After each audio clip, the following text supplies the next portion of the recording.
minyak goreng.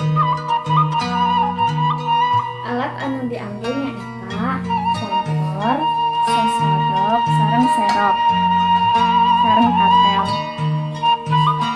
Cara ngadamel bala-bala nyaeta campur sadaya bahan dina baskom.